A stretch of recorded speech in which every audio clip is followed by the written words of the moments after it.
오늘 교회에게 주시는 하나님의 말씀은 히브리서 8장 10절부터 13절입니다. 봉독하겠습니다. 또 주께서 가라사대 그날 후에 내가 이스라엘 집으로 세울 언약이 이것이니 내 법을 저희 생각에 두고 저희 마음에 이것을 기록하리라. 나는 저희에게 하나님이 되고 저희는 내게 백성이 되리라. 또 각각 자기 나라 사람과 각각 자기 형제를 가르쳐 이르기를 주를 알라 하지 아니할 것은 저희가 작은 자로부터 큰 자까지 다 나를 알미니라. 내가 저희 불의를 긍휼히 여기고 저희 죄를 다시 기억하지 아니하리라 하셨느니라. 새 언약이라 말씀하셨음에 첫 것은 낡아지게 하신 것이니 낡아지고 쇠하는 것은 없어져 가는 것이니라. 아멘. 기도합니다.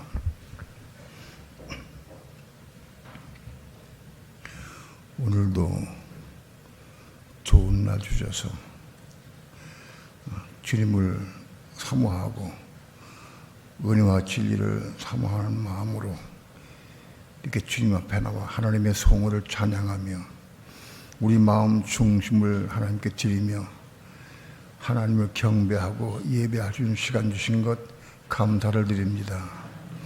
이 시간도 우리 예배를 하늘에서 받으시고 하나님 영광 찬양 받으시옵시며 오늘도 우리에게 생수를 내려주시고 생명의 떡을 먹게 도와주셔서 이 땅에 사는 동안에 하나님의 생명을 받고 누리며 그 하나님의 생명을 살게 도와주시고 그 하나님의 생명으로 한나라와 하나님의 의를 이루게 도와주시고 하나님 기뻐하신 일을 많이 함으로 열매를 많이 맺게 도와주시고 생명의 삶을 통해서 교회를 건축하게 도와주시고 그리스도의 몸으로 하나님의 집으로 건축되어 갈 수 있도록 축복해 주시옵소서.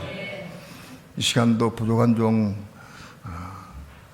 입속에 말씀을 넣어주셔서 받은 말씀을 토해낼 수 있도록 축복해 주시고 역사해 주옵소서.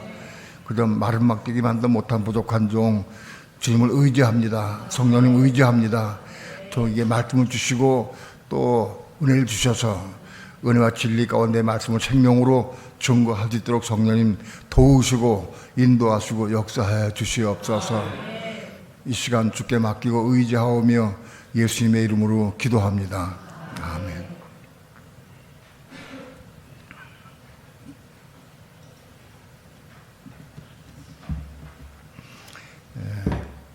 히브리서 7장은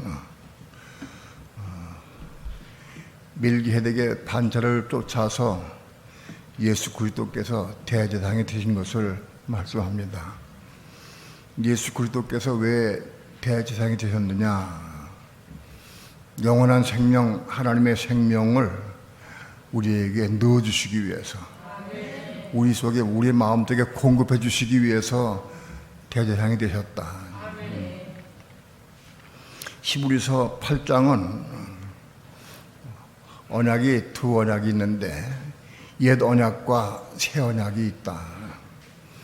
옛 언약은 이스라엘 백성이 애굽에서 나올 때 홍해바다를 건너서 시내산에 이르렀을 때 하나님께서 모세를 불러 올리셔서 시내산에서 천사를 통해서 모세에게 율법과 계명을 주셨어요. 그것이 옛 언약이에요. 모세를 통해서 이스라엘 백성에게 율법 계명을 주셨는데 이것이 옛 언약인데 이것을 이스라엘 백성들에게 약속하시며 주셨어요.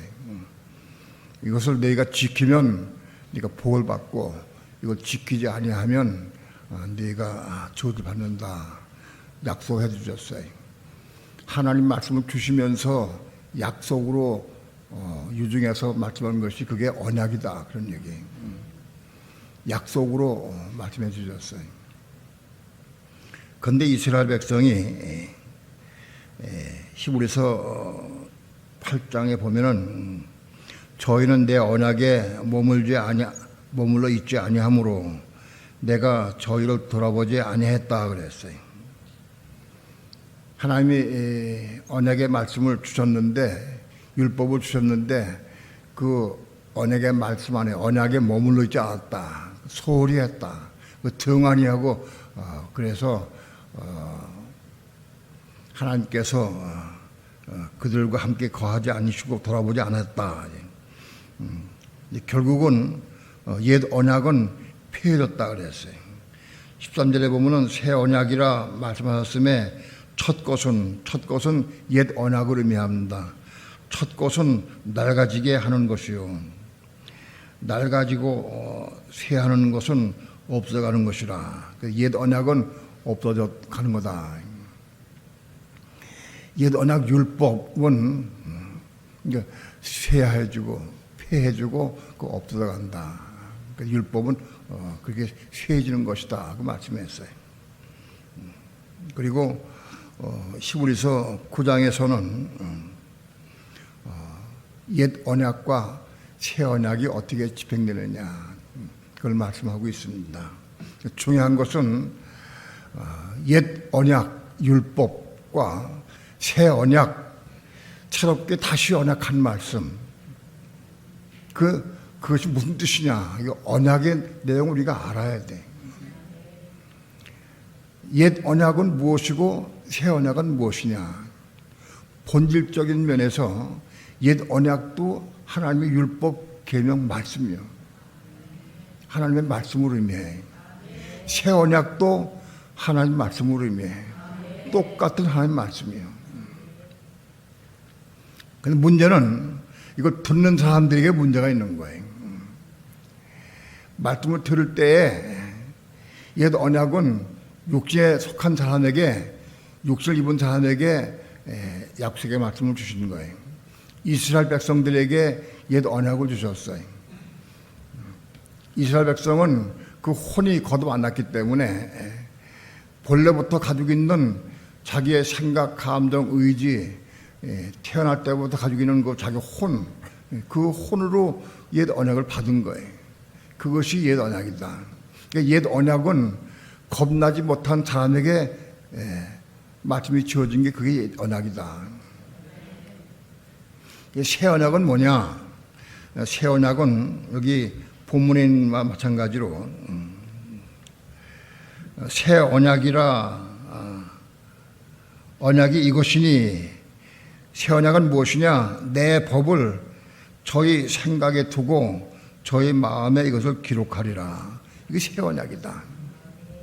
내 법을 저희 생각에 두고 저희 마음에 기록하리라. 이게 새 언약이다.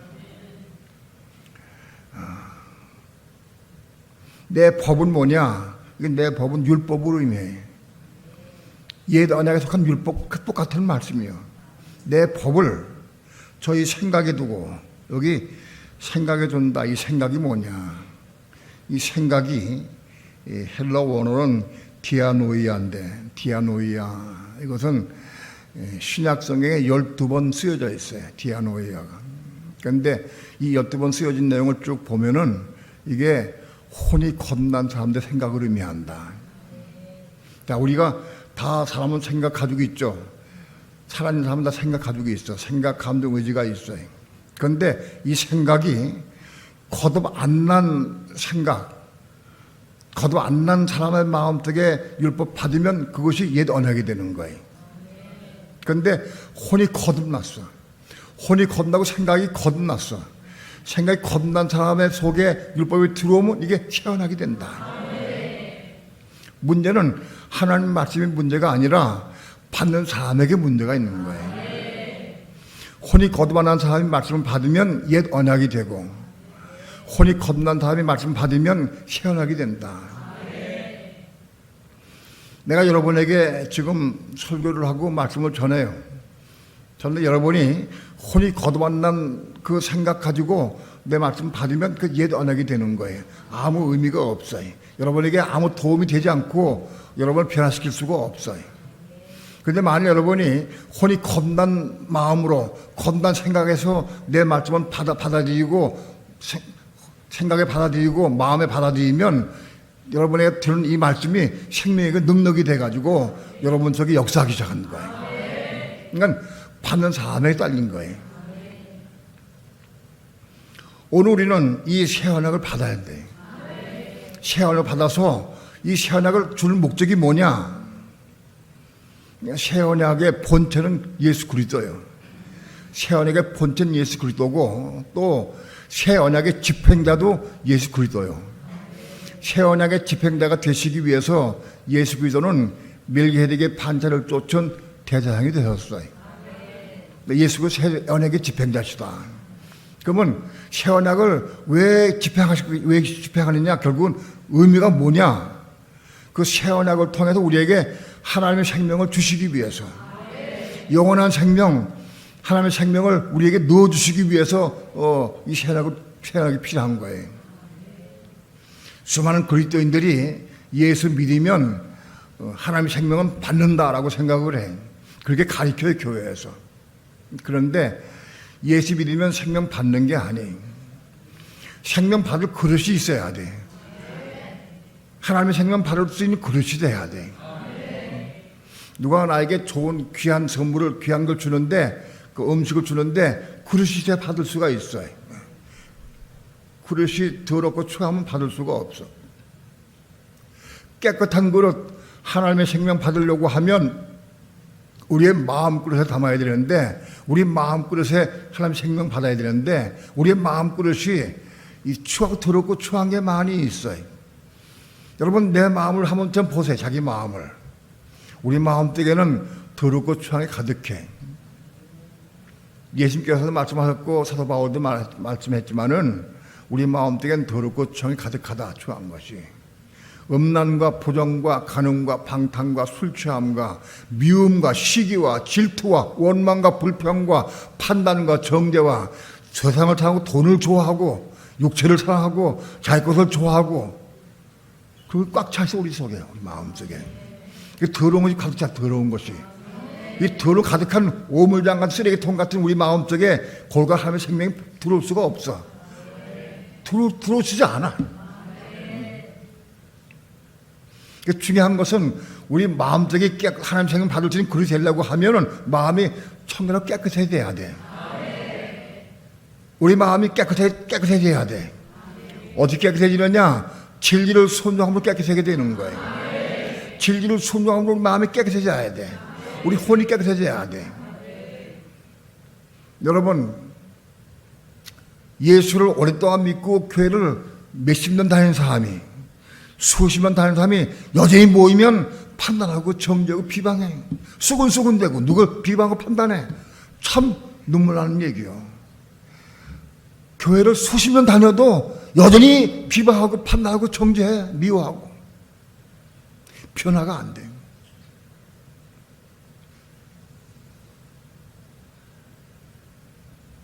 이 더럽고 추한 마음이 어디 깨끗해지느냐, 청결해지느냐? 진리를 순종해야 돼. 진리를 순종해야 깨끗해진다. 다른 길이 도무지 없어요. 세상에 의술로 수술을 한다고 마음이 깨끗해지지 않아요. 무슨 약을 먹는다고 마음이 깨끗해질 수가 없어요. 진리를 순종하는 것만이 우리 혼을 깨끗하게 할 수 있어요. 다른 길은 도무지 없어요. 우리 혼이 깨끗해가 돼야 돼. 혼이 깨끗해지는 건 뭐냐? 우리 마음속이 청결하고 깨끗해지는 거예요.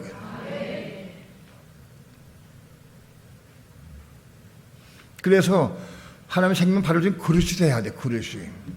그런데 우리 마음이 깨끗하고 청결해도 생명 받는 게 아니에요.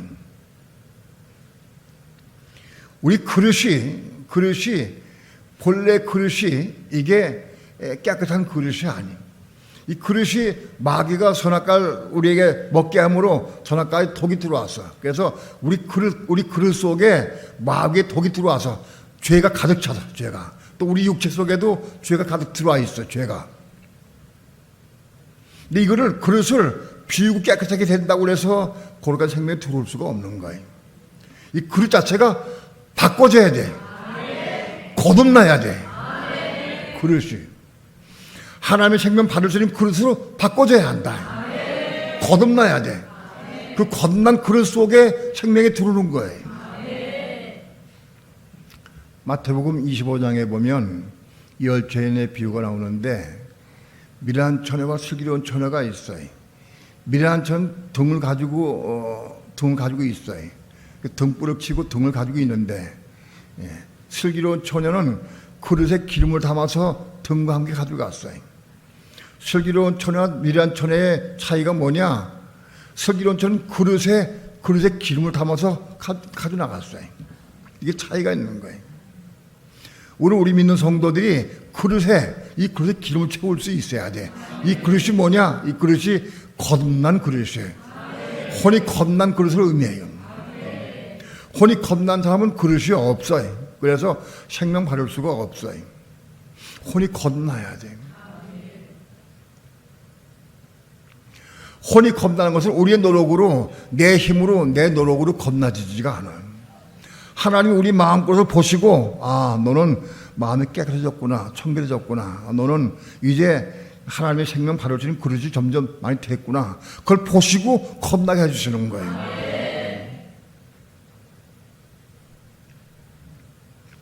우리가 진리를 순종한 것은 우리의 의지로, 내 의지로 내가 진리의 말씀 받아서 그 말씀보다 기도해서 그 말씀 이루는 삶을 사는 게 진리 순종하는 거예요.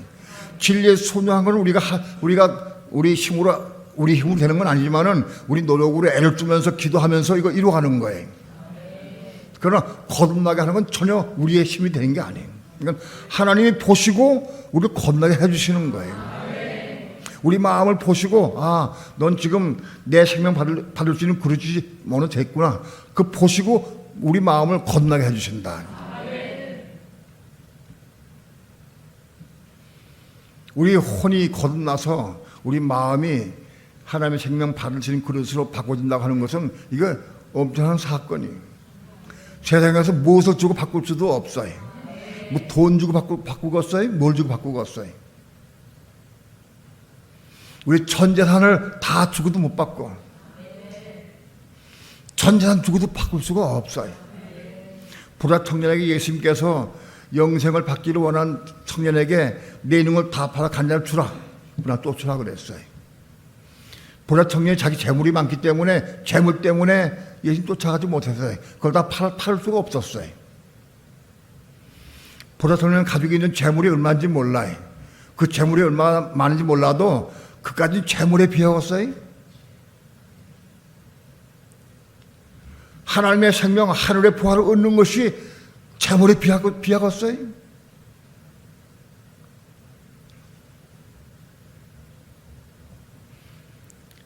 생명 받을 수 있는 그릇인가 아닌가 착 보면 나타나. 대화해 보면 그만 나타난다고. 그 사람 말이나 행동 딱 보면 하나님께서 저를 사랑하셔서 혼 겁나게 해주시겠구나. 아직 안 되겠구나. 딱 보면 나타나. 우린 판단할 수 없어도 말씀에 근거에 딱 보면은 그게 보여요. 저렇게 사모하고 모든 것을 다 잃어버려도 그를 건너기 위해서, 생명 받기 위해서 그렇게 애를 쓰고 사모하는구나. 보면 애처럼 보면 옆에서 보면은 그래서 저절로 그를 위해 기도가 주게 돼. 기도해 주게 돼 있어요. 같이 함께 기도해 주게 돼 있어요.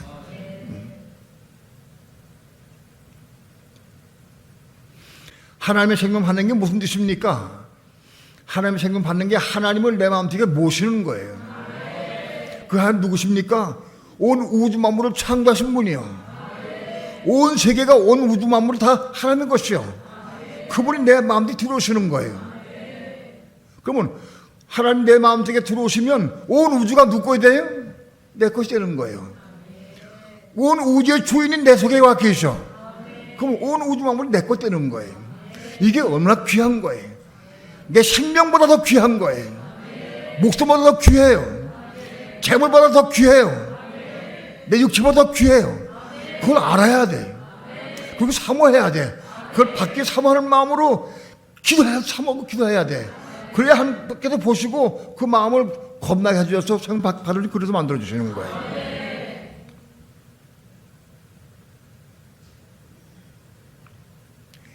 오늘 새 언약이 무엇이냐? 새 언약은 내 법은 같은 율법이요. 그 원어는 노모스, 율법이요. 내 법을 너희 생각에 두고 너희 마음속에 기록하리라. 그게 새 언약이요. 하나님의 법을 우리 생각에 드는 건 뭐예요? 겁난 생각. 겁난 생각 속에 집어내는 거예요. 겁나지 못한 생각 속에 내가 아무리 외우고 많이 알아도 그건 새 언약이 아니에요. 성경 구절을 많이 외우고 많이 안다고 해서 새 언약이 되는 게 아니에요. 혼이 겁나지 못하면 아무리 많이 알고 외워도 새 언약이 아닌 거예요. 혼이 겁난 사람이 말씀 받는 게 새 언약 되는 거예요.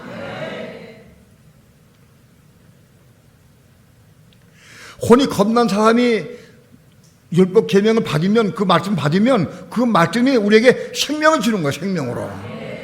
우리 겁난 혼 속에, 혼 생각 속에 두고 마음 속에 기록하리라. 왜 그러냐? 왜 필요하냐? 우리에게 생명을 주시기 위해서. 생명의 그런 시작이요, 그것이. 겁난 혼 마음 속에, 생각 속에 말씀이 들어오는 게 생명의 시작이다. 하나님의 생명을 우리에게 넣어주시기 위해서 우리의 겁난 생각 속에 율법을 두고 마음속에 기록하는 것이 이 새 언약의 시작이다.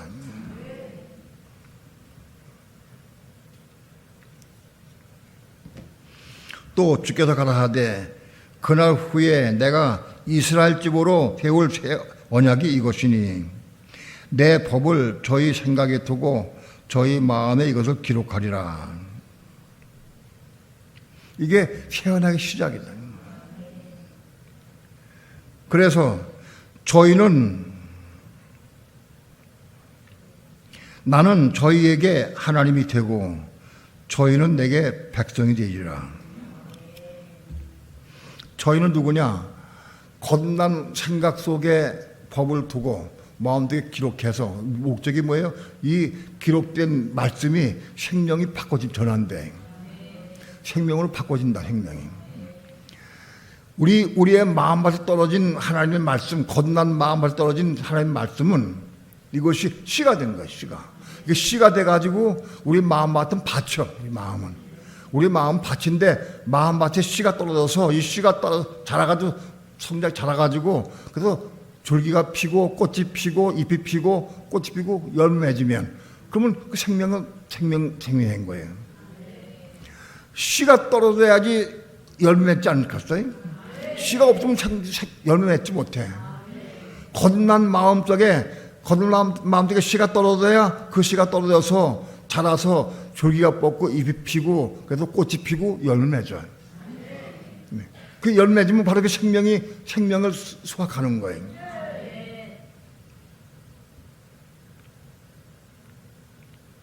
그래서 그들이 그 생명 받아가지고 그 생명 안에서 받은 사람들에게 하나님은 저 생명 받은 사람들의 하나님이 된다. 하나님.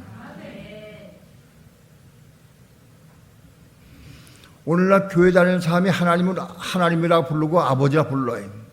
그런데 교회 다닌다고 해서 생명이 다 있느냐? 생명이 없어요. 생명 없는 사람들에게 하나님은 아버지가 아니고 하나님이 아니에요. 생명 받은 사람의 하나님이요. 교회 다닌다고 다 생명이 있는 게 아니에요. 겁난 혼적에 생명 받은 사람이 하나님이 우리 하나님이 되고 우리 아버지가 되는 거예요. 그리고 우리는 생명 받은 사람은 하나님의 백성이 되는 거다. 오늘날 교회 시대에는 하나님의 생명 받은 사람들은 이기는 자가 돼. 교회 시대에 이 하나님 생명 받은 사람들은 이기는 자가 되어서 왕들이 되고 또 어떤 분들은 순생자, 살아있는 순교자의 삶을 산 사람들은 하늘의 제사장이 되는 거예요. 그리고 더 순사 깨끗해져서 그리스도의 형상을 이루는 사람들은 그리스도의 몸을 이루고 교회로 온전히 된 사람들은 그리스도의 신부가 되고 그리스도의 몸을 이루는 거예요. 그 첫 열매예요. 생명을 받은 사람들 가운데 세 부류가 있어요. 생명 받은 사람들 세 부류가 있는데 가장 귀한 게 뭐 첫 열매 성도다예요. 첫 열매, 그리스도의 몸을 이루고 그리스도의 신부가 되는 첫 열매 성도, 그게 가장 귀하고 최고예요. 그 다음에 하늘의 제사장들, 하늘의 제사장들. 그 다음에 만국 백성을 통째로 다스릴 수 있는 왕들이 돼요. 왕들. 그 왕들은 이 순교자가 왕 된 거예요. 순교자가. 승리아가 왕이 돼가지고 1000년 동안 그들을 통제하고 다스려. 이 세 부류가 하나님 생명 받은 사람들의 특징이에요. 교회 시대에. 교회 시대에는 하나님 생명 받은 사람들이 왕이요 제사장이요 그 신부가 돼. 이 왕이요 제사장이요 신부가 된 사람들, 이 사람들을 통해서 천년왕국 기간 동안 만국 백성들이 통치로 다스림 받아. 그 만국 백성들에게 생명의 복음을 증가하고 위해서 그들에게 양육하고 키워가지고 그들 속에 생명을 받도록 해주는 거예요. 1000년 동안 만국 백성들은 양육받는 거예요. 무슨 양육받느냐? 그들의 마음이 깨끗해지고 청결하게 된 다음에 하나님의 생명 받을 수 있도록 양육받는 거예요. 천년왕국에서는 제가 보기에는 강제가 없어. 너 양육받아 생명 받아라. 그런 게 없어요. 그냥 은혜로 가리키는 거예요. 그래서 그들이 그 말씀 복음 받아들여가지고 순종하는 사람들은 생명 받을 거예요, 생명을. 천년왕국 기간 동안에도 그냥 먹고 살고 노는 게 좋아서 거기에 빠진 사람들은 생명 받지 못해. 천년왕국 기간 동안에 양육받은 사람들, 망백성들은 두 부류가 생겨있다.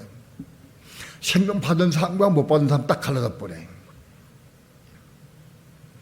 그걸 하나님께서 시험하시기 위해서 천년왕국이 끝날 때쯤에서 사단 마귀를 무정에서 풀어놔 버려. 그 마귀가 풀려나와가지고 에덴 동산에서 아담과 하와를 꼬였던 마귀가 똑같은 방법으로 천년왕국의 만국 백성들에게 들어가서 꼬여. 하나님 배반하고 너희가 한 대라 하고 꼬여. 그때 그 마귀의 꼬임 받아가지고 하나님 배반하는 사람들 그게 무수히 많다고 그랬어요. 천년왕국 기간 동안에 만국 백성들 1000년 동안 잘 양육된 다음에 하나님 시험하시기 위해서 마귀를 풀어놔가지고 시험하셔요. 그래가지고 생명 받은 사람들과 생명 없는 사람들이 쫙 갈라져 버려요. 생명 없는 사람들은 한 대적해서 일어나가지고 거룩한 성을 공격한다고 되어 있어요. 요한계시록 20장에 보게 되면. 그들은 그 하나님 대적하고 배반한 사람들은 하나님께서 그들은 불로 쓸어버리시고 불못에 집어넣어버려. 불못으로. 영원 불못에 집어넣어버리고 생명 받은 사람들만 영원한 천국인 새하늘 새 땅으로 옮겨가게 되어 있어요. 영원한 천국인 새하늘 새 땅에서 글로 옮겨간 만국 백성들은 끊임없이 영원토록 그때부터 영원세가 들어가 버려요. 영원토록 육체가 죽지 않겠어요. 육체가 죽은 게 없어져 버려요. 그 영원토록 생명 안에서 번성하고 팽창하고 번성하게 돼 있어요. 그래서 전부 그들은 생명을 받아서 생명이 번성하고 번창해. 그래서 전체가 만국 백성이 이제는 생명을 점점 받아가지고 그들이 하나님 백성이 되는 거예요. 하나님 그들이 하나님 되시고 온 우주는 전체는 하나님 백성으로 가득 찰 때까지 계속 번창하는 거예요. 영원토록 번창해가 온 우주가. 그래서 온 우주의 별들마다 전부 다 하나님 백성으로 초목하게 쳐져 있어요. 하나님의 생명 받은 사람들이 온 우주에 옮겨가서 우주의 별 차지해가지고 별마다 자기 영광 자랑을 해. 이게 별들이 찬양하고 노래한다고 돼 있어. 시편에 보면은 욥기에 보면 별들이 찬양 노래한다고 별들이 노래한다고 돼 있어요. 하나님 백성으로 가득 차게 돼 있어. 온 우주가. 바로 새 언약은 영원 세계 새하늘 새 땅에서 영원토록 이루어져 가는 거예요. 영원토록 이루어져 간다. 영원 무궁토록 끊임없이 번창해 나간다.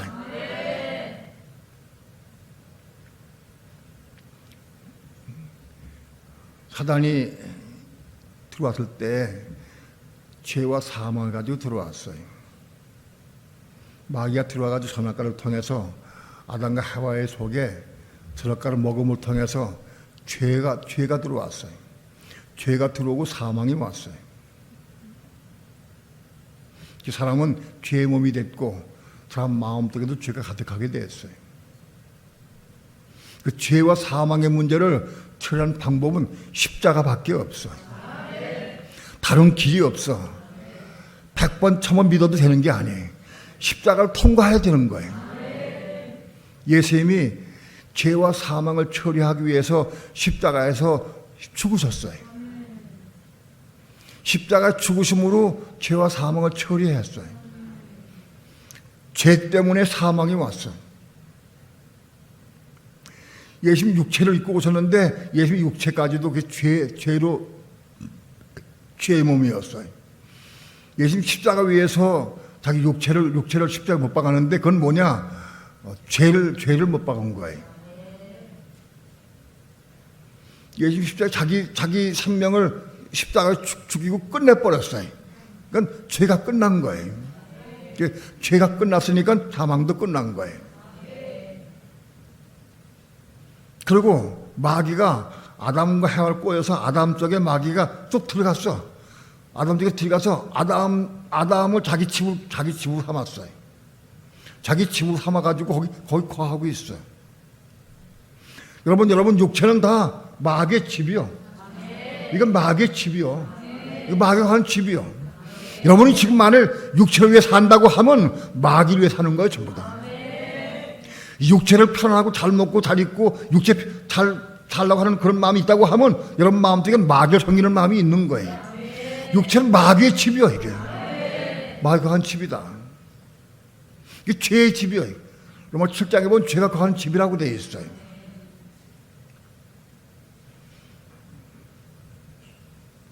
비유컨대 어떤 분이 그렇게 비유했어요. 쥐를 잡으려고 할 때 어떻게 잡느냐? 쥐도솔 놓고 쥐도 가운데 속에다가 쥐가 좋아하는 거를 딱 매달아놔. 북어대가리를 매달아놔. 북어대가리. 그럼 쥐가 들어와가지고 북어대가리 냄새 나니까는 야, 이게 이상하다. 이게 왜 집이 이렇게 이상하게 생겼지? 근데 여기 저 들어가서 북어를 먹으면 얼마나 맛있을까? 그거 먹는 게 침이 넘어가서 못 견디겠어. 그래서 이상하니까 뱅글뱅글 돌아. 도구 쉽게 안 들어가. 몇 번 돌아도 괜찮거든? 많이 돌아도 괜찮아.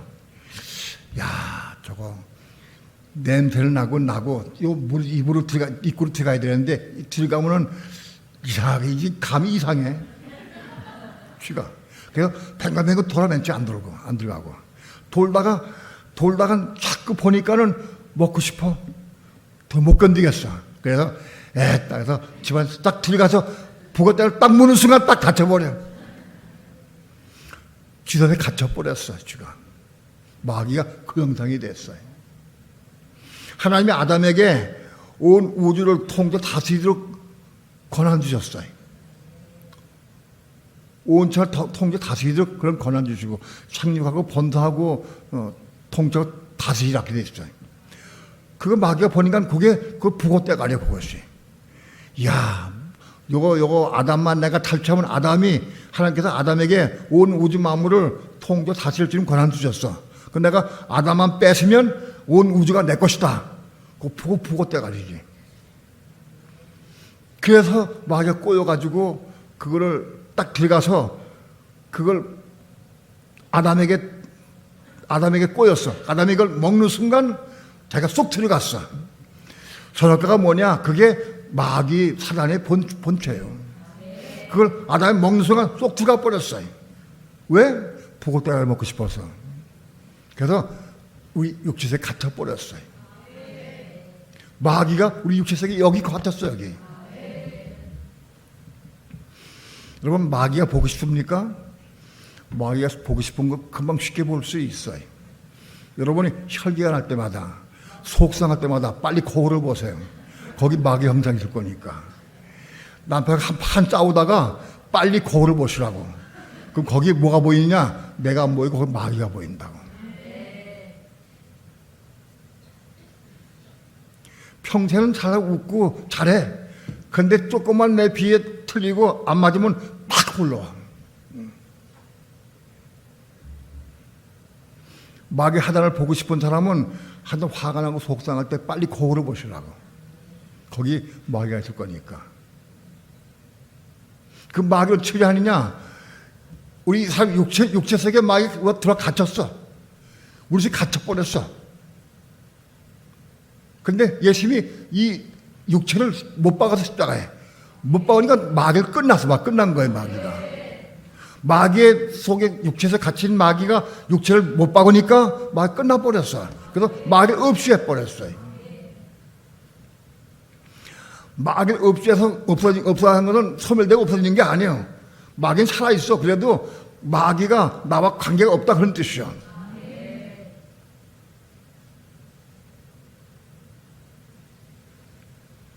십자가로 죄와 마귀를 처리하셨어요.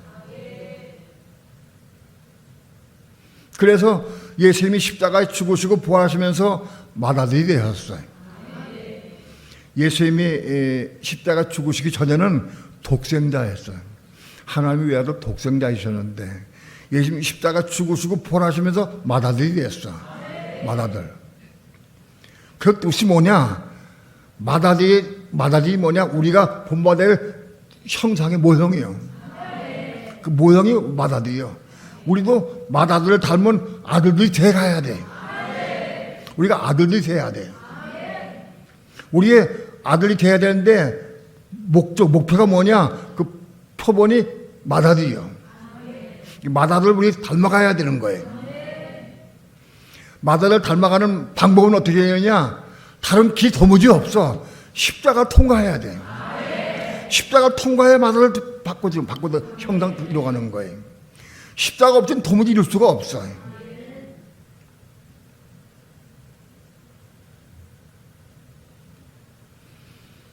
오늘 우리의 십자가는 우리가 맏아들을 닮아가는 혹은 생명 받는 기본이요. 아이고 이 십자가 나 죽겠다. 내가 아주 고통스러워 죽겠네. 아유 괴롭네. 이거 언제 끝나? 저도 그랬어요 옛날에는. 아유 주님 이 십자가 언제 끝납니까? 나 이거 죽을 때까지 끝나는 겁니까 주님? 이제 지금 끝나면 안 되겠습니까? 많이 한탄했어요. 그러나 십자가를 모르는 사람, 십자가를 통해서 하늘의 부활을 얻고 생명 얻는 거예요. 십자가는 구차는 게 아니고 괴로운 게 아니고 십자가를 통해서 영광에 들어간 길이요. 다른 길은 도무지 없어. 십자가를 통과해서 영광에 들어간다. 다른 길이 없어요.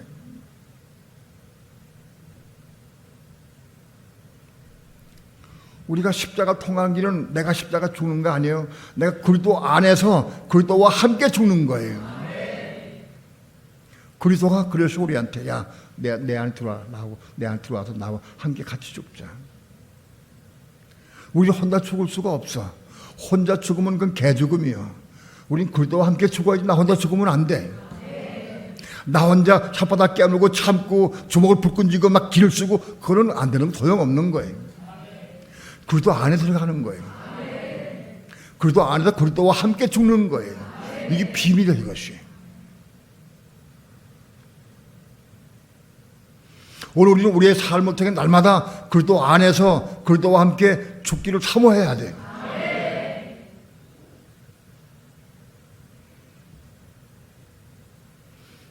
제가 한 번은 그랬어요. 너무 어렵고 힘들어서 가난의 십자가 너무 어려워 힘들어서 먹고 살기 어렵고 힘들어서 하나님 나 너무 힘듭니다. 나 죽을 지경입니다. 내가 못 견디겠습니다. 하나님 마음속으로 기도했어요. 마음속으로 하나님 내가 못 견디겠습니다. 너무 힘듭니다.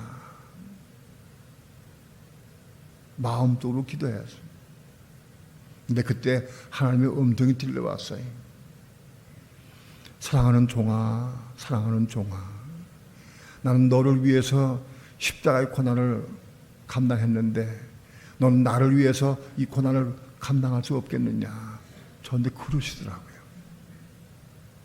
아, 이 고난은 하나님께서 나에게 허락하신 고난이로구나. 이거 통과하라고 주신 고난이로구나. 내가 그 주님의 음성을 듣는 순간 꼬꾸라졌어요. 바울이 담에 있던 꼬꾸라진 것 같은데 꼬꾸라졌어요. 통곡을 했어. 하나님 죄송합니다 주님. 지금 십자가 위에서 당하신 고난에 비하면 내가 받는 이 고난 고통은 100분의 1000분의 1도 안 되는데 이것 가지고 내가 그렇게 어려워하고 힘도 고난 가운데 힘들어하고 괴로워했습니다. 하나님 죄송합니다. 주님의 고난에 비하면 아무것도 아닌데 이걸 통과해야 되는데 제가 모르고 그랬습니다. 하나님 죄송합니다 하고 제가 기도하는 순간 내 눈에 폭포하던 눈물이 흘러들었어요. 폭포가 눈물이 흐르고 콧눈물이 흘러가면서 몇 시간 동안 울었어요.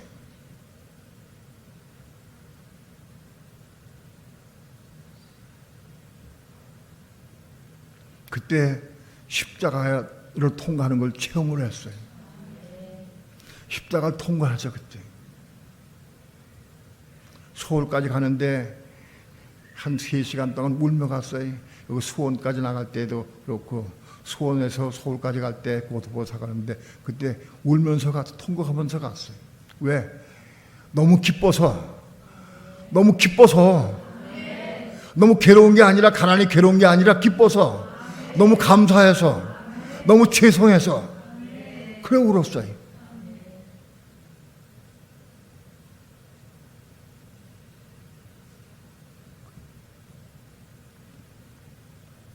근데 그것이 십자가인 줄을 깨달은 것은 그로부터 10년 지난 다음에 깨달았어요. 그 십자가인지 몰랐어요.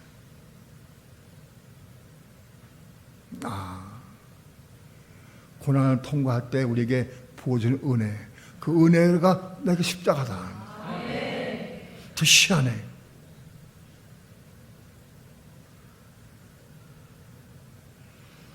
내가 고난을 통과하면서 은혜를 받지 못하면 십자가 통과하지 못한 거예요. 은혜 받으면 십자가 통과한 거예요. 그럼 고난이 삼켜져 버려. 내가 내 아픔도 내 괴로움도 내 고난도 그 은혜 받으면 은혜 가운데 삼켜져 버려. 그게 십자가예요. 그 십자가 통과한 거예요. 이 십자가 외에는 다른 길이 없어요. 생명으로 나아가는 길, 다른 길이 없어요.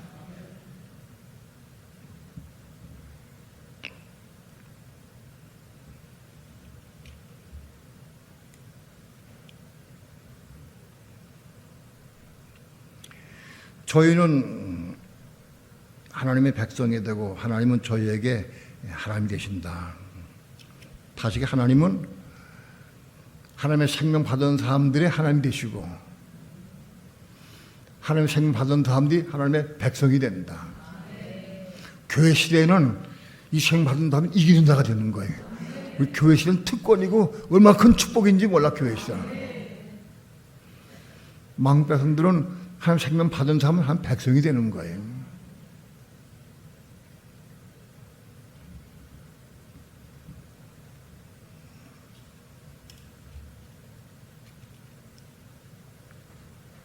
두 번째로는 또 각각 자기 나라 사람과 각각 자기 형제를 가르쳐 이르기를 주를 알라 하지 아니할 것은 저희가 작은 자로부터 큰 자까지 다 나를 알미니라.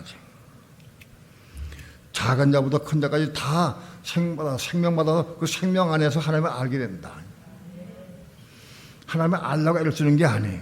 생명 받았으니까 작은 자부터 큰 자까지 다 생명 받아. 다 생명 받아가지고 하나님 나라 백성에는 생명 안 받은 사람이 없어. 하나도 없어.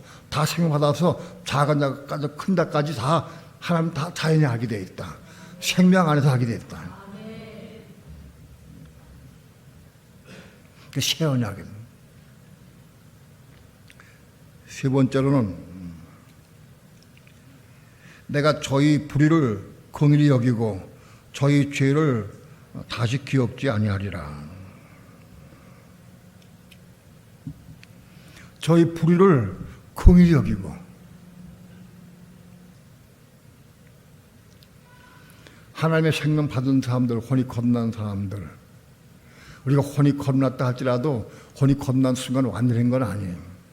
아직도 부분적으로 고침받아야 되고 우리가 떨어버릴 것이 아직도 많이 있어. 불의한 것이 아직 많이 남아 있어. 그래도 혼이 일단 거듭나면 불의를 기억하지 않아야 하십니다. 왜? 혼이 겁난 사람은 천국 백성이 됐으니까 불을 기억하지 않으셔요. 아직 부족한 남아있다 하지 불을 기억하지 않으신다. 또 저희 죄를 다시 기억지 않는다. 저희 불의를 긍휼히 여기시고 저희 불의를 긍휼히 여기시고 죄를 기억지 아니하신다. 불의를 긍휼히 여기시는 건 뭐예요? 불의를 긍휼히 여기시는 것은 우리가 아직 미움도 있고 시기도 있고 원망도 있고 아직 부분적으로 고치 못한 부분이 아직 남아 있어. 그래도 그걸 긍휼히 여기셔. 긍휼히 여기심으로 우리를 고침받게 하고 나아가게 하셔요. 태우치게 하셔요. 긍휼히 여기셔. 뭔가 잘못 있고 부족함이 있을 때 찌르고 야단치고 지적하고 그거는 긍휼히 여기는 마음이 아니에요. 긍휼히 여기는 뭐예요? 부족한 게 있다 할지라도 넘어진다 할지라도 아픈 것이 있다 할지라도 부족한 게 있다 할지라도 그걸 불쌍히 여겨. 긍휼히 여기는 마음.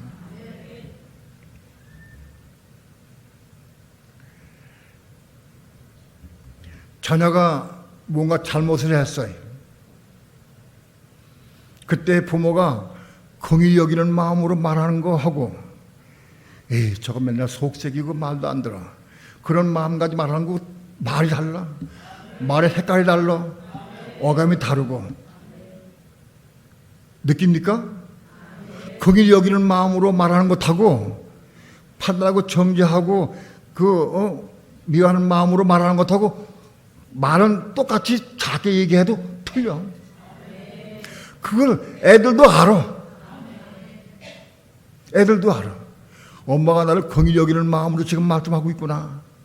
아빠가 나를 긍휼히 여기는 마음으로 지금 나에게 말하고 있구나. 그걸 본인이 알아. 아빠가 아무리 점나게 웃어가며 얘기해도 속에 가시가 있어. 애들도 알아.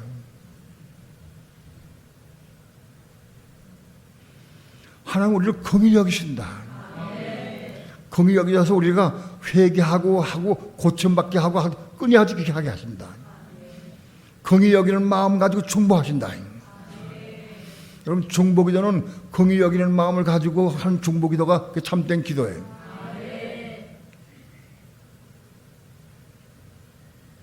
우리가 남편을 위해서 중보기도 할 때 그런 기도하면 안 돼. 하나님, 우리 남편 맨날 속색이고 저렇게 신경질 부리고 그 못되게 굴는데 우리 남편 구원해 주십시오 하나님. 지그지 삽니다. 언제 구원받고 내 속 안 새길 겁니까? 구원 좀 시켜 주십시오. 그건 중보기도 아니에요. 판단하는 마음, 정죄하는 마음 가지고 한 기도는 그건 중보기도가 아니다. 그건 긍휼히 여기는 마음 있는 게 아니다. 아직도 깨닫지 못하고 아직 부족하고 아직 연약하고 아직도 모르기 때문에 그렇다. 너무 마음이 아파. 그것이 몸에 아파서 긍휼히 여기는 마음으로 하나님 남편을 구원해 주옵소서. 모르고 그렇습니다. 하나님 긍휼히 여기는 마음. 스데반 집사가 돌마다 죽어가면서도 자기를 돌로 치는 사람들을 향해서 하나님께 기도했어요. 하나님 저들이 알지 못해서 오고 있습니다. 하나님 스데반 집사는 그들 긍휼히 여기는 마음으로 그들 위해 기도해줬어요. 그 중보기도예요. 나는 그렇게 믿습니다. 스데반 집사가 긍휼히 여기는 마음으로 죽어가면서 긍휼한 마음으로 기도해서 그들을 위해서. 그중에 구원한 사람 제일 자기 누구냐? 사도 바울이에요. 사울이에요. 그래서 사울이 거기 동참했거든. 여러분 우리가 긍휼히 여기는 마음으로 누굴 위해 기도할 수 있어야 돼. 그래 그가 고마울 수 있어요. 하나님 우리 기도를 들으실 때 우리가 긍휼히 여기는 마음으로 기도할 때 그 기도를 들으시고 응답하셔요. 주님은 우리를 위해 중보기도 하시는데 우리 끊임없이 우리 긍휼히 여기는 마음으로 우리 중보기도 하신다.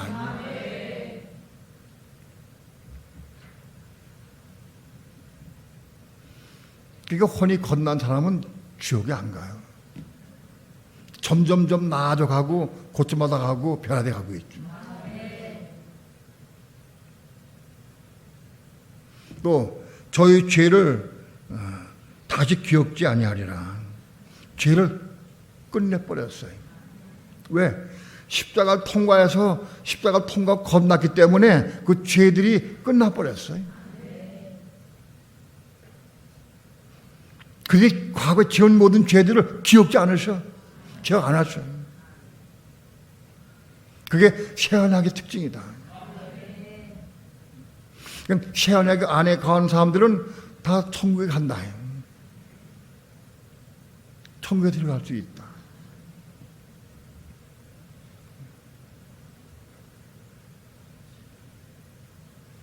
수많은 사람들이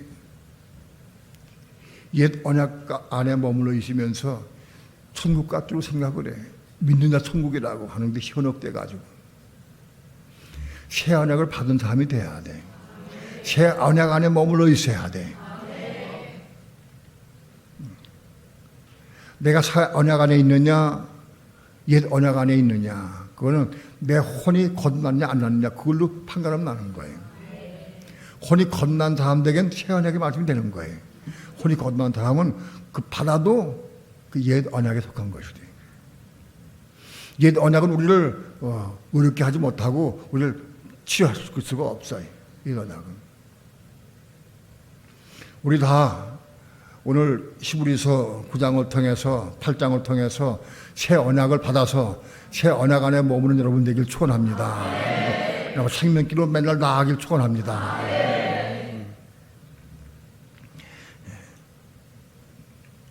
기도합니다.